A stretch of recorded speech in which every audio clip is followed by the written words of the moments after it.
السلام علیکم ورحمۃ اللہ وبرکاتہ۔ روٹھی ہوئی بیوی کو منانے کے لیے ایک چھوٹا سا عمل ہے۔ بیوی اگر ناراض ہے تو اس کو منانا ہے، تو اس کے لیے پیارے آقا جناب محمد الرسول اللہ صلی اللہ علیہ وسلم نے ہمیں ایک مختصر سا ایک چھوٹا سا عمل بتلایا ہے، اور یہ ایک پیاری دعا ہے۔ آپ صلی اللہ علیہ وسلم کے ازواج میں سے، بیویوں میں سے کوئی ناراض ہو جاتا تو آپ صلی اللہ علیہ وسلم یہ عمل مبارک کرتے۔ تو ناظرین، وہ عمل بتلانے سے پہلے آپ چینل پر نہیں ہیں تو چینل کو ضرور سبسکرائب کریں، لائک اور شیئر بھی ضرور کریں۔ تو چلتے ہیں ہم اس عمل کی طرف کہ روٹھی ہوئی ناراض بیوی کو منانے کا وہ کون سا عمل ہے۔ فرمایا آپ صلی اللہ علیہ وسلم کی بیویوں میں سے اگر کوئی بیوی آپ صلی اللہ علیہ وسلم سے ناراض ہو جاتی تو آپ صلی اللہ علیہ وسلم کا رویہ نہایت مشفقانہ، کریمانہ اور دلدارانہ ہوتا۔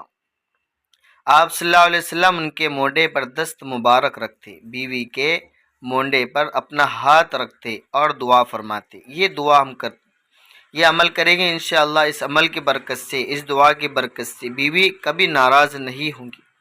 وہ دعا کون سی ہے؟ آپ صلی اللہ علیہ وسلم کون سی دعا پڑھتے؟ اللہم اغفر لہا ذنبہا واذہب غیظ قلبہا واعذہا من الفتن۔ ایک مرتبہ اور، اللہم اغفر لہا ذنبہا واذہب غیظ قلبہا واعذہا من الفتن۔ من الفتن کنز العمال۔ ترجمہ: اے اللہ، ان کو معاف فرما دیجئے، ان کے دل کے غصے کو دور کر دیجئے اور ان کو فتنے سے محفوظ رکھیے۔ تو معلوم ہوا کہ اس طرح بیوی کے مونڈے پر ہاتھ رکھ کر اس کو راضی کر لینا اور اس کے دل میں جو کچھ ناگواری گزری ہے اس کو دور کرنا چاہیے۔ تو ناظرین، ایک چھوٹا سا عمل ہے بیوی کو منانے کے لیے، بیوی کو خوش کرنے کے لیے اور بیوی کو راضی کرنے کے لیے۔ اس دعا کی برکت سے انشاءاللہ دوبارہ کبھی وہ ناراض نہیں ہوں گی۔